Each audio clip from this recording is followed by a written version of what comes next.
Hey guys, what's up? Welcome back to the channel. In today's video, we're going to be talking about the final weapon Battlefield 2042 will ever be receiving, called the DFR Strife LMG. Thankfully, this weapon has some pretty interesting versatility and isn't just some generic throwaway light machine gun with absolutely no use case.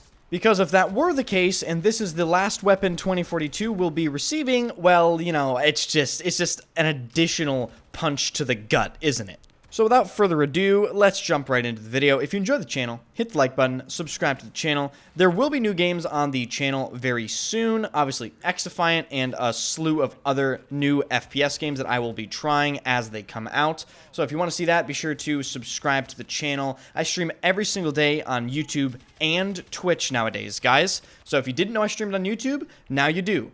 Let's talk about the DFR Strife. So taking a look at the DFR Strife, first of all, this isn't like some sort of overpowered powerhouse of a weapon. I see some people saying, oh, well, it's a battle pass gun. Of course it's overpowered. No, this is just a purely above average weapon. There's nothing really amazing about it, except it's actually quite accurate, and it does have some pretty decent versatility. So coming in here, the general setup I'm going to recommend to everyone is the Arcom Tactical Muzzle Brake, the LWG grip, and the high-power belt-fed ammunition type. The reason why this gun has some interesting versatility is this is yet another weapon that can be used to great effectiveness with the Type 4 heavy suppressor combined with the subsonic ammunition type. And let's jump over to some charts so I can sort of explain this.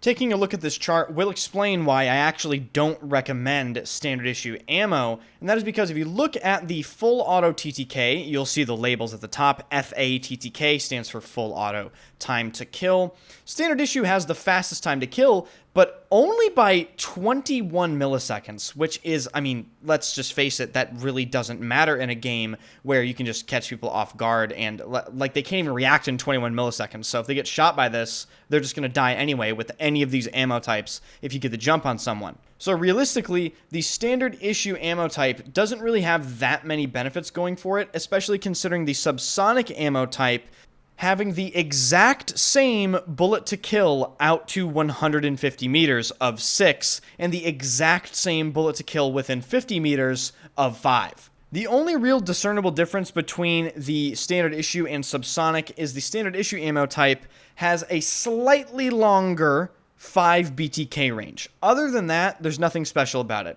The reason why high power is so good, and the reason why I would choose high power over standard issue, is because of just how consistent this TTK is. It keeps its 5 bullet to kill from 0 to 149 meters. That is really awesome, especially at the RPM of 720 that it has, with the accuracy and the velocity that it has. The high power ammo velocity with any factory barrel or compensator is 965 meters per second. That is absolutely blistering. This light machine gun with high power has a faster bullet velocity than many sniper rifles have in Battlefield games. And then if you take a look at the sort of bluish purple chart at the bottom, you can see the subsonic ammo types here. I mentioned it keeps its 5 bullet to kill out to 49 meters, and of course it retains that if you use a Type 4 heavy suppressor. So just use Type 4 heavy suppressor with subsonic instead of standard issue with factory barrel to completely remove yourself off of the radar. This is now probably the best LMG in the game to flank people with. And I also believe it is the only light machine gun in the entire game where using subsonic with a suppressor actually makes any sense, just like the AK-5C. In the assault rifle category, it seems that DICE is paying more attention to the versatility and usefulness of multiple different ammo types within the same weapon, and it's no different here. This weapon, you can definitely change up your playstyle drastically on the fly, of course, with the plus menu. That's the same for every single weapon in the game. But for a light machine gun, you have a lot of ammo. You can completely remove yourself off the radar. Then if you want a literal sniper light machine gun, you can just equip high power and remove the suppressor. It's pretty good. In terms of where this light machine gun stands within the class, there's still going to be slightly better options than it. The LCMG and the RPT are really the ones that stand out alongside the M60 and the M240B. This is more of a weapon that you use for a niche use case. And one negative of this weapon is that for some reason, they just gave you other magazine options other than belt fed, because I guess the weapon platform supports magazines.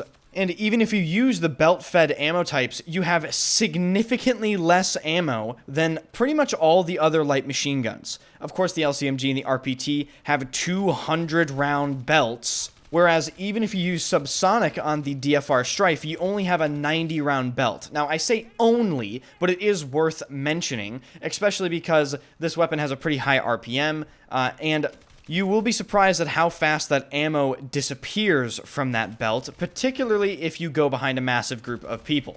Overall, the weapon isn't anything that will blow you away, but again, it's just a nice option. Moving on to a mini rant about this being the last weapon they're adding into Battlefield 2042.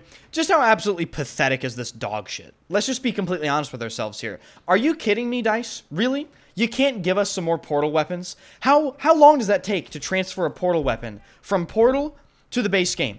I don't know. Assign someone that task. Maybe it takes them 2 or 3 afternoons to transfer multiple different weapons. Give me a break. You can't put that much effort into the game for your player base for the last hurrah of Battlefield 2042. And it's not even a hurrah. It's like a pathetic, limping little whisper in the distance. No one even cares about this shit. This is the final content Battlefield 2042 is ever going to receive, and nobody cares. People are coming into my channel going, so when's the next update? And I have to tell them, that's actually it, guys. Like, there's no new content. And they're like, what do you mean there's no new content? There's a bunch of content in Portal they could just give us. And then I have to explain to them that, well, DICE said we're not getting that. And you know what this content being the last content of Battlefield 2042 means? We have Battlefield 2042 in its entirety, ladies and gentlemen, which means that I can now, well, sort of finish off my Battlefield 2042 review.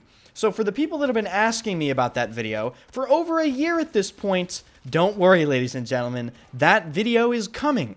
I don't know when, let me cook. But when it does come out, just know that it will be the only Battlefield 2042 review that is really worth watching, because I, for one, have suffered throughout this entire game's lifespan. I've seen everything, and I have not forgotten anything.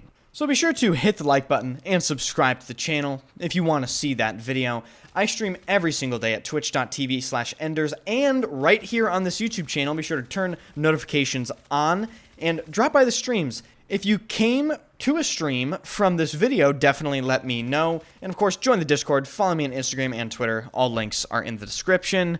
Let me know if you're excited for the review. Again, I can't give you a date on it, but just know it's not going to be too far away.